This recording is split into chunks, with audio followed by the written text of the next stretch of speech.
Response video to a Modern Mystic video on the economy, and so I think I'll go over some things real quick. I'll play some of his video, I guess, that would be the way to do it. But in the end, he's just basically saying the system is, oh yes, it's kind of not perfect, but it's fine, and it's all okay, and none of this money means anything, and all the money is the same, and it's just not the truth. So I'll play some of this. To pays because they realised that everybody was quite happy using them. A government bond is a promise to pay. A bank account is a promise to pay. A currency note is a promise to pay. And it's a promise to pay absolutely nothing at all. And we transfer. Okay, so let's understand that he's just putting cash in the same category as bonds and putting everything in the same category because there's no gold in a vault somewhere. Alright, so let's understand again, there's only $1.2 trillion of cash money that's been printed by the government, in the sense of it's in some sort of note form as a cash liability. Some of it's in vault cash, the rest is distributed into the economy, the whole world. Across the whole world, there's only $1.2 trillion of actual money. And the rest is notes, okay, bonds and other pieces of paper people have that say something on it, this is worth $20 or whatever. But those are liabilities. So the stuff in a deposit account that says IOU, the money in the deposit account, is a promise on the notes, the $1.2 trillion, one of those notes. Those notes have to be obtained by selling some asset to somebody who has notes, and they give you the notes. But so that's why the notes still have value, is because there's only $1.2 trillion. So where he says it's a promise of nothing, no, the federal government owns a ton of stuff. It has more than $1.2 trillion in assets. And essentially the federal government is saying the note is backed. Okay, if we have to sell something to get gold, to give you it in gold, we'll give it to you in gold. We could give it to you in wheat. We can give it to you in oil. We'll give it to you in whatever form you want. We have the assets, we have the stuff that we can sell to give you the stuff that money's worth. Now the bonds and the other stuff, again, these are also promises, but they're promises in clearly a different context. The promise backing the cash is rock solid. So that $1.2 trillion, I don't know why I said T-O there, trillion, is, I mean, that's as solid as you get. That's whatever. That's the best. Okay, I don't know. We got to come up with some other way to say that, but whatever. And the rest of this stuff has been created, okay, really in modern times. Okay, there wasn't until 1980 the national debt was almost nothing. It wasn't even $1 billion. So, well, it was like 1.2 billion or something. It was not a big number considering we had accrued that debt all the way since World War II.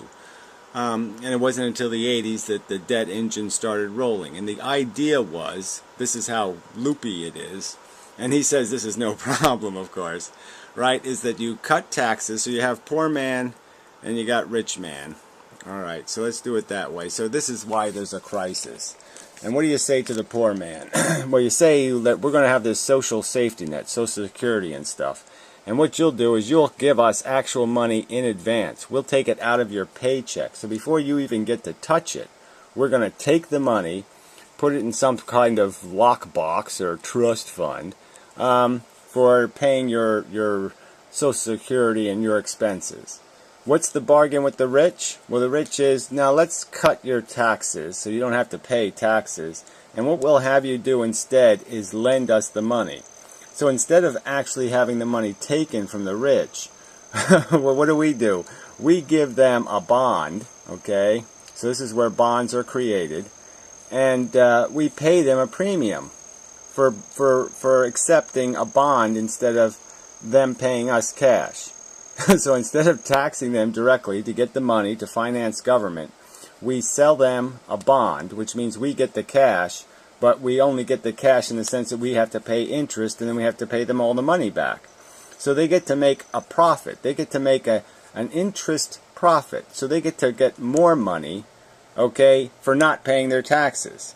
So by creating a deficit, that is, the government had expenditures, it had an empty hole, and so the poor people have to fill their part of the hole with hard cash, and the rich people fill their part of the hole with borrowed money that we have to in the future pay interest on, and plus the premium.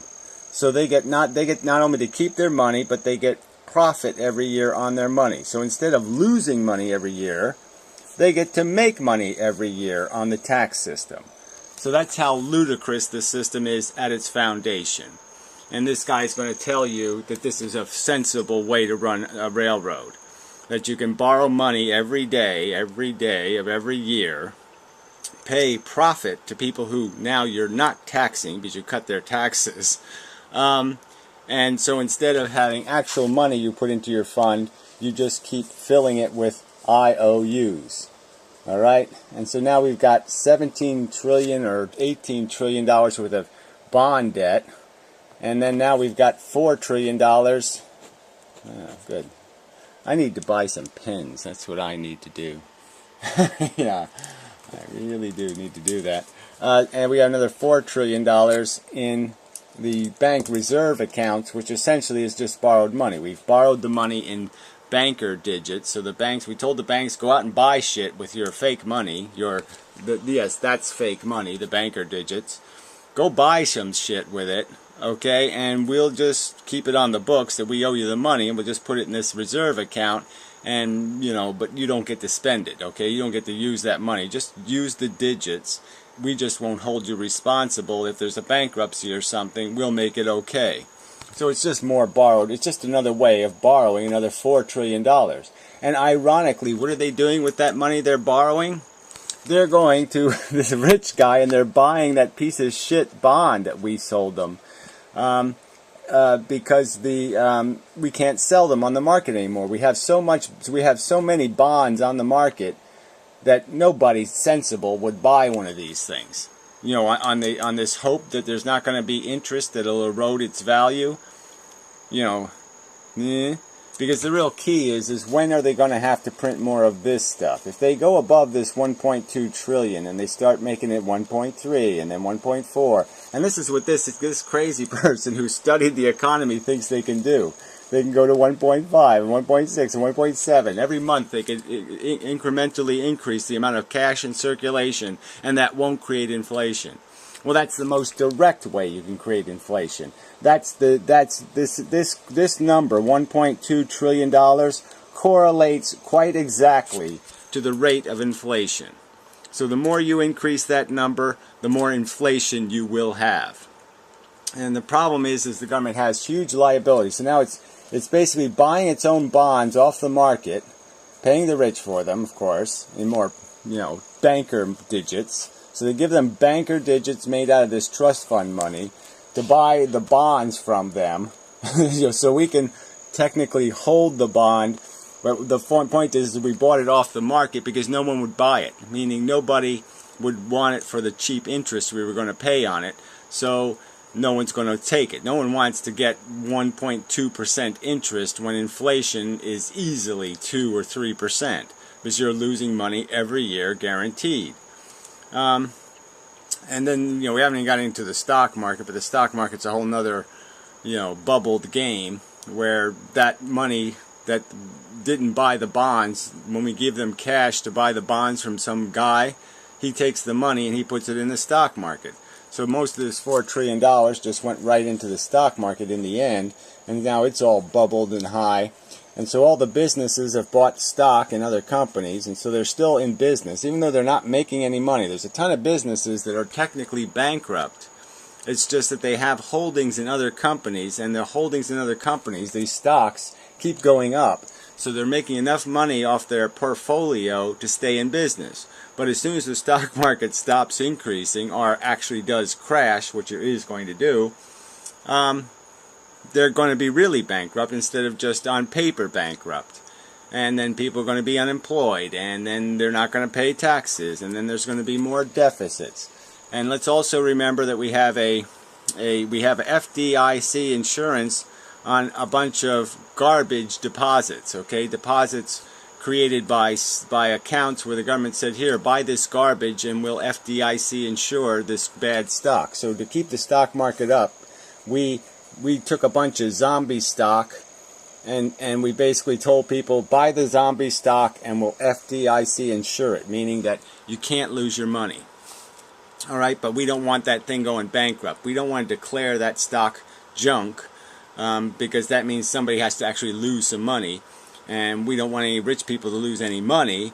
So, yeah, buy it and we'll FDIC insure it. And so now they have maybe as much as from the estimates I've heard, $5 to $7 trillion of deposit money insured with a $20 billion fund.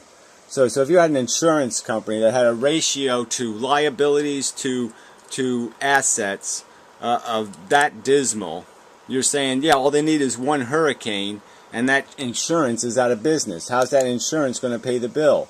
So they don't have, so when the federal government it has to pay this insurance and it doesn't have it, people are unemployed, so revenues are going down, the stock market's going down, so they're not going to get more revenue from capital gains or any other rich man taxes, so revenues keep dropping and dropping and dropping, so they're having bigger and bigger deficits, so that means they're going to have to fire some government employees because they have no frickin' money. They're going to get more and more desperate. They can't sell the bonds without increasing the interest rate. If they increase the interest rate, then they have to pay more on the other bonds, the outstanding bonds that exist. When they come due, they'll have to reissue them at the new interest rate, which means they'll have to pay even more money in interest. So the whole thing is going to crash, and because they're going to be left with little choice but to either default on some of this debt, or they're going to have to just print the money. And as soon as they start printing the money, your money's going to turn into nothing. All right, and everybody's going to have a flight to value. I don't know what value is going to be in the real world, just because, you know, owning property that's taxable, you know, that has a property tax on it, you probably aren't going to want to own that because all the local governments are going to be blowing the taxes way up. So there's no point in owning an extra house if you're paying, you know, if it's a $150,000 house and you're paying $10,000 in friggin' property taxes on it, you're not going to make any money that way. Yes, nothing's going to be going up, everything's going to be going down, and the whole game is going to be try to find an asset you can own, something you can own that will go down the least. Okay, because it's all going to go down. Oil will go down because nobody has money, so nobody's going to be wanting to buy oil.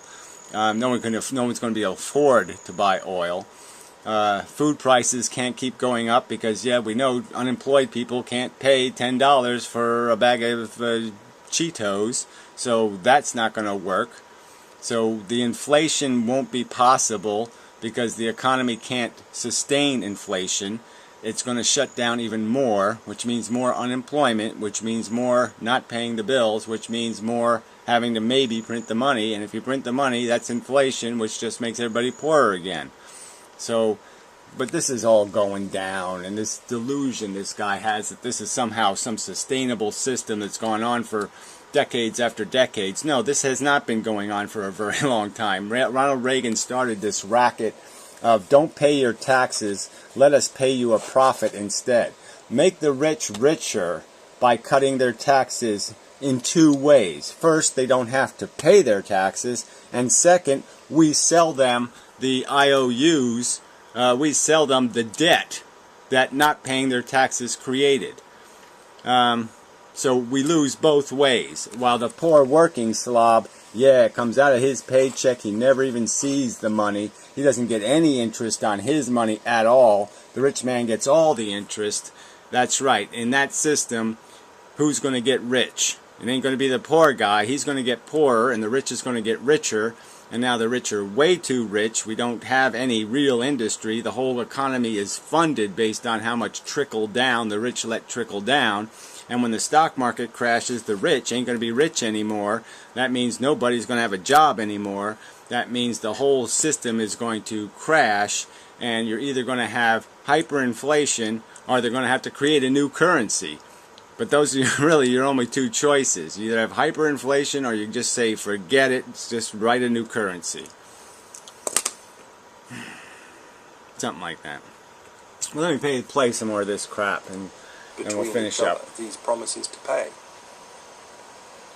I buy something off you, or you go to the shops, and you've got a promise to pay in your bank account, and it's not promising to pay anything, and you transfer that promise to pay to somebody else, the store owner. So again, he's calling all pieces of paper, all liabilities, the same. So every banknote, like again, when a bank makes a digit, the digit has the bank's name on it. Alright, it's a bank's check. So let's understand, and there's a difference between a bank that has $1 trillion in assets and a bank that has $2 trillion in liabilities.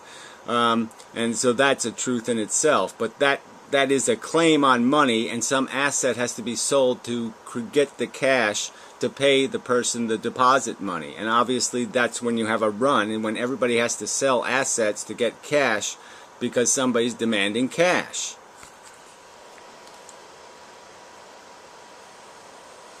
When you actually do think about it, the whole thing is senseless nonsense, but it does actually work.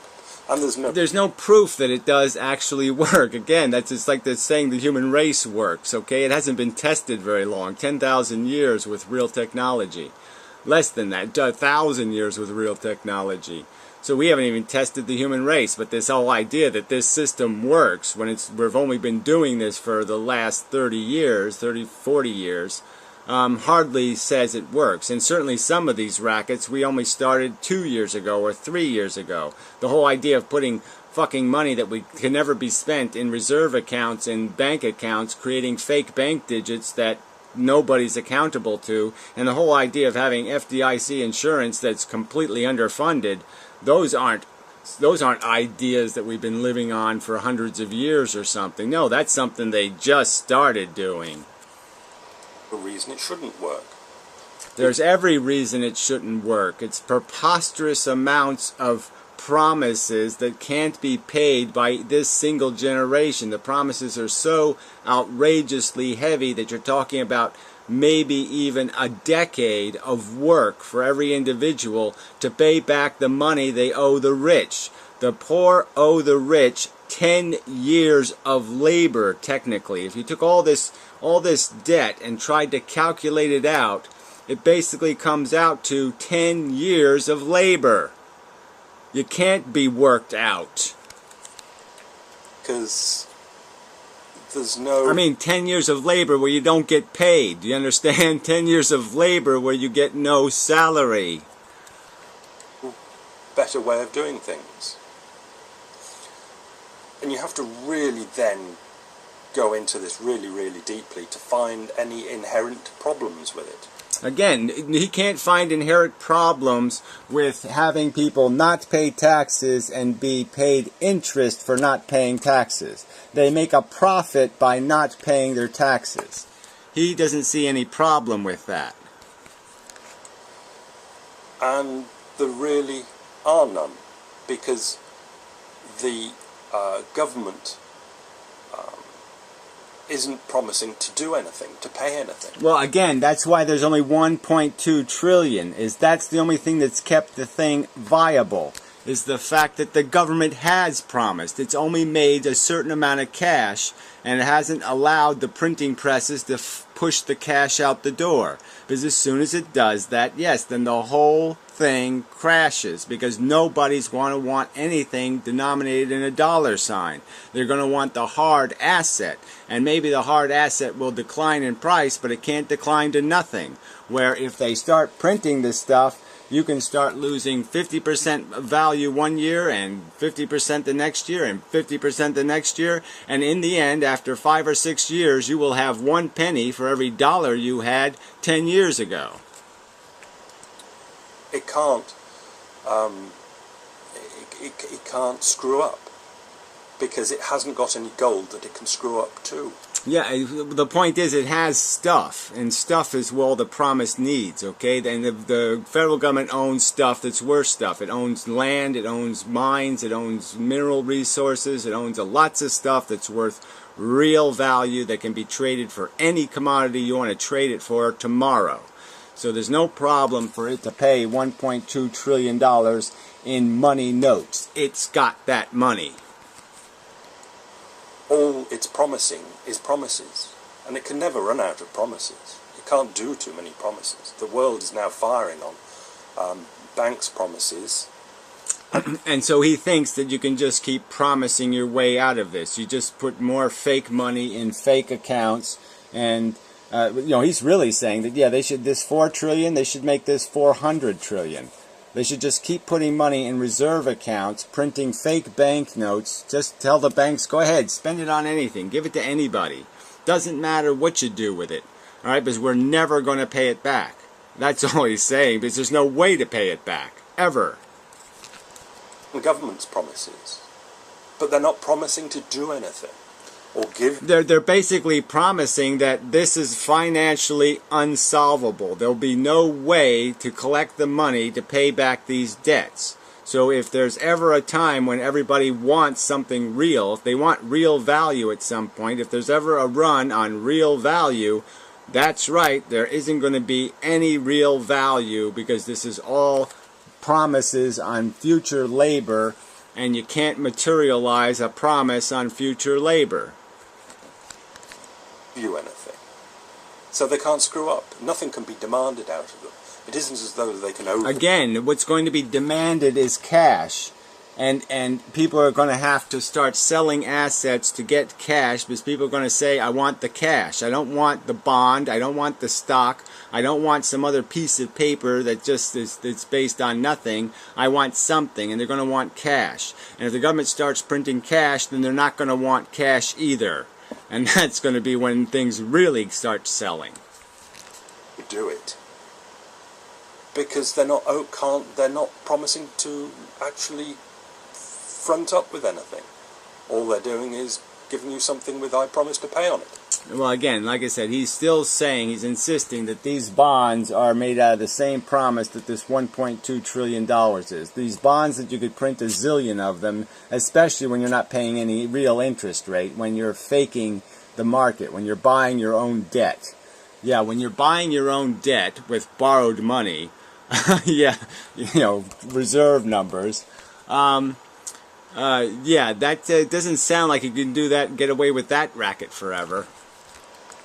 I promise to pay what? Absolutely nothing. So again, he keeps saying it as if that's the truth, and that's not the truth. There isn't absolutely something at the base of all this. The problem is, though, that most of the paper cannot be turned into that value without all the bubbles being burst. You have to burst all the bubbles to transact all the stuff back into cash to give people actual value. And again, if they print the cash, then the cash won't have value either. The system. It's not perfect, but it's marvelous. It's not perfect, but it's marvelous. It's going to crash we'll just come up with anything, like a crash test car or something. It's going to smash into a million fucking pieces.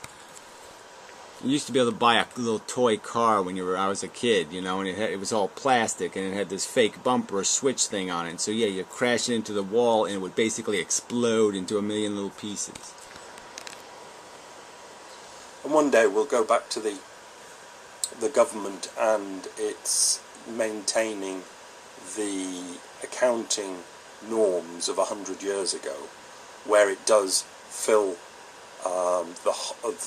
the hole that's left. Yeah, right, exactly, where it figures out whether there's any real value to these banknotes. That's right, all the money goes back to the Fed and it's converted into cash. Okay, and that's the accounting that's taking place. But again, as soon as there are claims from these bondholders, as soon as the bondholders run, game over. By just spending out. It spends out and then fills the hole with taxes and selling treasuries, which it really doesn't need to do. Right, he doesn't think you need to sell treasuries, but you just keep putting money in the reserve accounts of the banks and have the banks create more fake digits for which nobody's going to be accountable in some imaginary world where the bank will never have a liquidity problem and never need the cash, which is preposterous. And now knowing the non-ness of the system, as in it's not held solidly anywhere at all, it's just... Again, solid $1.2 trillion. completely consistent with the rate of inflation. If you go back to 1970, there was only $350 million or something in circulation. $billion. No, million. Yeah, I mean, but I'm just saying that's the inflation. The inflation is almost parallel to the increase in the amount of cash in circulation. So all the inflation you've realized is really a reflection of the increase of the amount of cash printed. Cash printing creates inflation. Nothing else really does. Oh, as long as things, you know, the accountants write the right accounting things in the right accounting places, it's wonderful.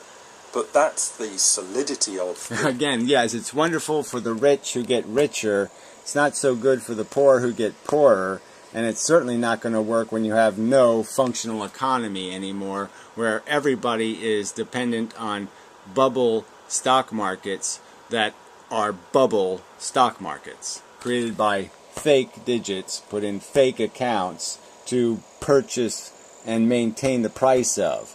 So unless you keep on funneling money into this market, fake promises, more debt notes, it can't be sustained, it can't be increased, there can't be any more profit, which means there can't be any more revenues into the government. System, if there is anything, it is purely that the accounting has to be done properly. But yeah, the accounting of the interest and the profit, and the again that the taxation is made out of. If there's no profit, there's going to be no taxation. Accounting for absolutely nothing, just promises to pay. Promises to pay what? Nothing at all. Again, let's point out, $1.2 trillion. You could probably pay all of the cash off by just selling Yellowstone Park. So it's really not a problem. There's a promise, there's assets to cover the $1.2 trillion in real money. Wonderful modern system. Yeah, we'll get to that one day and really nut that out about how much lassitude that actually does give the government to let that accounting drift off and just spend the money. See, there he goes again. Just spend the money. No, he's saying print the money.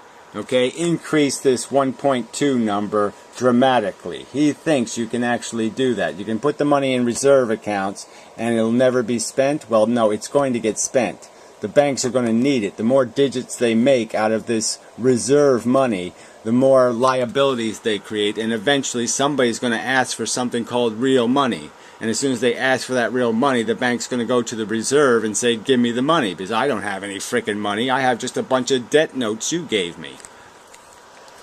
Without filling it in with taxes and selling bonds, how far could that go?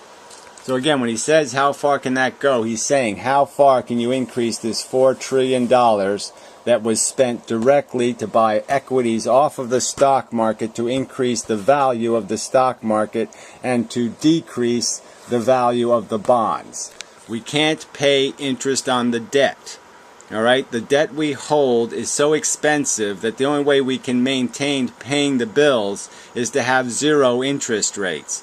That's the only way the debt is manageable. The debt would be completely unmanageable if we were paying like some sort of real amount of a premium on our debt notes. So having a 10-year bond at 3% interest and a 5-year bond at 1.2% interest, which is almost losing money for sure, is the only way we can finance the debt. Is we have to keep lowering the interest we're paying on the debt. But obviously if you're doing it at this huge price where you're creating more debt to lower the price of debt, that can't be sustained. And it certainly will never be sustained if you ever think you're going to go back to a world where somebody actually has a savings account that pays interest, or where you have a loan system where anybody's going to be willing to lend money to people at no profit. But you really have to understand the system first before you start panicking about that. Of course. So no reason to panic. You just borrow some more money from rich people and pay them some more interest. No reason to panic. Just get yourself into a deeper slavery contract. Get yourself buried under more and more liability. No problem there. No need to panic now because the accountants make sure that I think you got to panic if the average taxpayer, the actually people who are paying taxes, the average working man, let's say, has a liability of $300,000 in debt just from his federal debt. That's not including any of his personal debt. Well, I think there's probably a reason to panic. the system is balanced, and the banks make sure it's balanced because we have sold yourself into slavery. $300,000 of debt. That doesn't sound like no problem. Well, their system is balanced, and it's balanced by fake money and fake accounts insuring fake stuff. $20 billion insuring $7 trillion in deposits. $20 billion. It's not going to take much of a run on the bank to use that up. it's very much a much to do about nothing. There you go. That's the statement. Much to do about nothing. Yeah, right. We are in a slave relationship to a tiny percentage of the human race, and it's much to do about nothing. They own 99% of the asset pie, the rest own 1% of the asset pie in realistic terms, and there's nothing to worry about.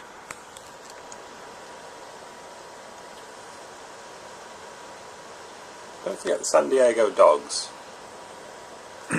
Can San Diego dogs be jealous or not? Bye.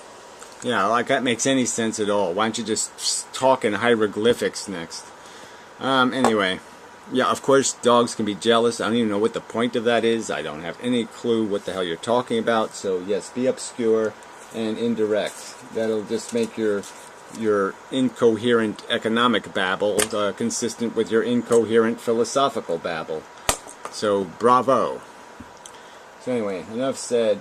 Doom is a-coming, buddy.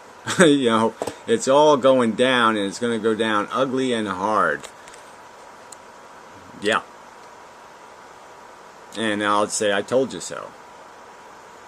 I've been telling you so, but the point is, it doesn't really matter that I've been wrong for 10 years in a row. I'm going to eventually be right. And that's what really matters. I'm eventually going to predict the fact that the system will fail. Alright, the fact that I didn't predict which day it's going to fail doesn't really matter. I got the failure part right. Yeah, so anyway, till next time.